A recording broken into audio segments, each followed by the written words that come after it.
महाराष्ट्रामध्ये एकूण 5032 पाकिस्तानी नागरिक राहतात आणि यातील 107 पाकिस्तानी नागरिक भारतात आल्यानंतर भूमिगत झालेत अशी माहिती सूत्रांकडून मिळतेय।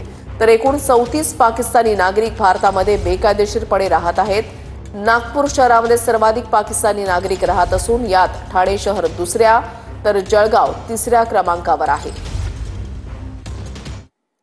अवैधरित्या राहणाऱ्या पाकिस्तानी बांगलादेशींना सुद्धा परत पाठवणार भाजप प्रदेशाध्यक्ष चंद्रशेखर बावनकुळेंची माहिती आहे। अधिकृत व्हिसा असलेल्यांना परत पाठवण्याला प्राधान्य असं बावनकुळेंनी म्हटलंय। नाही, महाराष्ट्रात अधिकृत आलेले तर बाहेर जातीलच, पाकिस्तानला जावंच लागेल। पण अनधिकृत राहिलेले सुद्धा त्याचं सर्चिंग नेहमीच पोलीस करत असतात।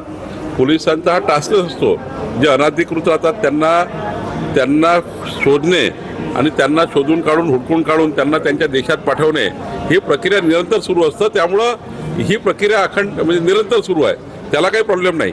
पण जे आता अधिकृत आहे त्यांना सध्या पहिली प्रायोरिटी आहे ते आपल्या देशात परत जा।